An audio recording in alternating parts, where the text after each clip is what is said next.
bagaimana iman itu dapat menggerakkan belas kasihan Tuhan dalam kehidupan kita. Iman tumbuh melalui ujian dan tantangan. Bapak, Ibu, dan Saudara, iman tumbuh melalui ujian dan tantangan. Bodoh, kok bisa? Jadi orang Kristen gak enak. Nggak bagaikan jalan tol, mulus, ya kan? Tapi kekristenan itu ada tantangan, ada rintangan. Untuk apa? Menguji setinggi sejauh mana keyakinan kita terhadap pribadi yang kita sanjung itu. Coba kita lihat di ayat 48, dikatakan di sana. Banyak orang menegurnya supaya ia diam. Banyak orang menegurnya supaya ia diam.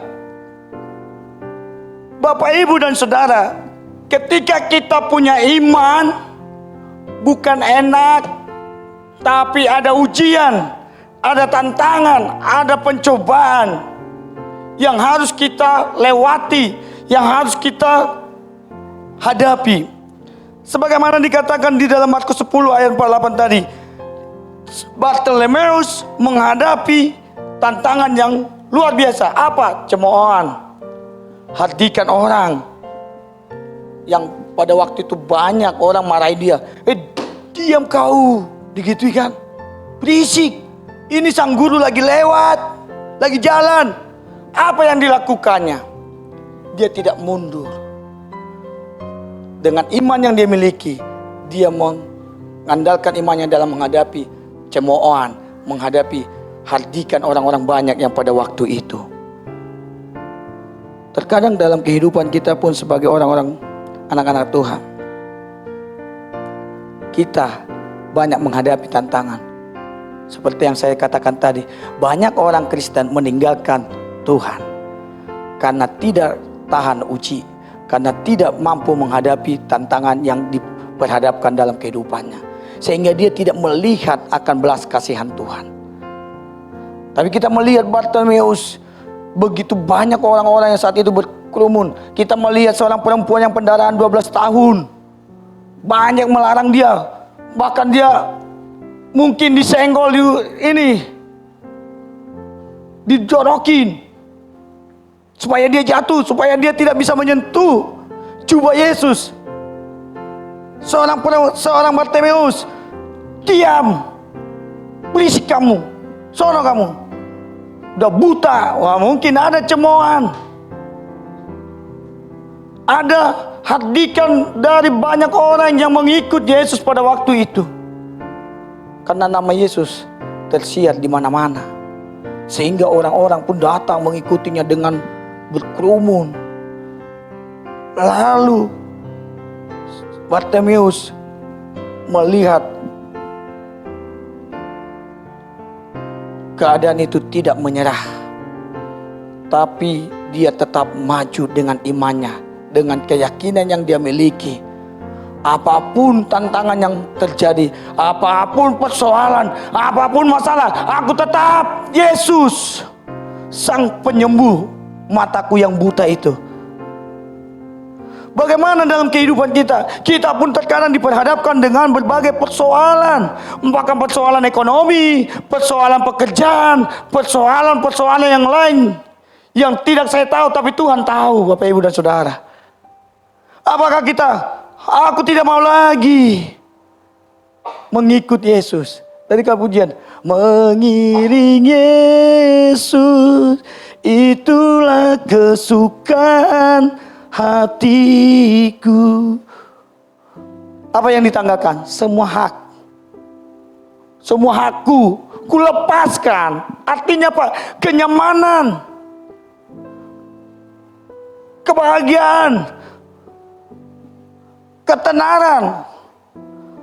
Itu yang disebut semua hakku kulepaskan. Kenyamanan, ketenaran, kejayaan yang dalam diriku asal mengikut Yesus. Jangan hanya sebuah lantunan pujian yang begitu indah. Mengikut Yesus. Tiba persoalan. No, I'm sorry. Jesus no good.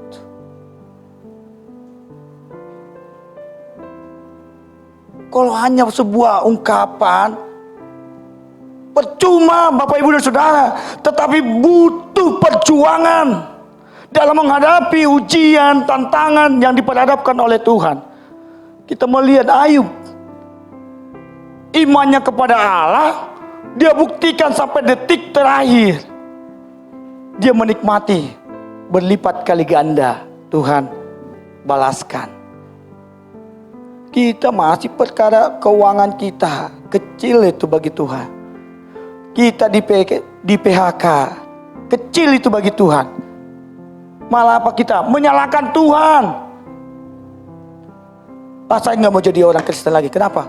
Bertubi-tubi jadi orang Kristen saya. Bertubi-tubi persoalan.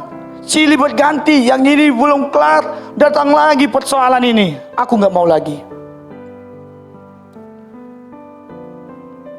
Sehingga apa? Para pendeta hamba Tuhan hanya bohong. Coba kalau mereka menghadapi persoalanku, kemungkinan mereka yakin apa? Pikiran negatif, bukan pikiran yang membangun. Berkata, pasti Yesus menolong saya. Kalau Allah sanggup membangkitkan orang mati, maka Allah juga sanggup menolong saya dalam persoalan, tantangan yang kuhadapi. Kita harus mengubah mindset.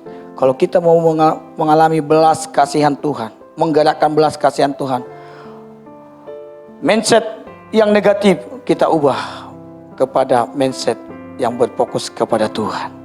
Maka kita akan mengalami mujizat yang Tuhan nyatakan dalam kehidupan kita. Apapun persoalan, apapun pergumulan, apapun problema yang dihadapi Bapak Ibu dan Saudara, yakinlah Tuhan sanggup menyelesaikannya. Amin. Masalah keuangan itu hal yang kecil bagi Tuhan. Kalau kita melihat, kita renungkan aja ketika Dia mengawali penciptaannya. Manusia ketika awal manusia itu bukan asal diciptakan, tapi kebaikan Tuhan luar biasa. Dia buat dulu tempat kebutuhan manusia. Yang primer apa?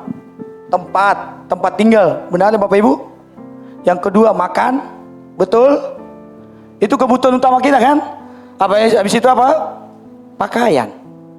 Tapi zaman dulu sebelum manusia jatuh dalam dosa, nggak ada namanya pakaian.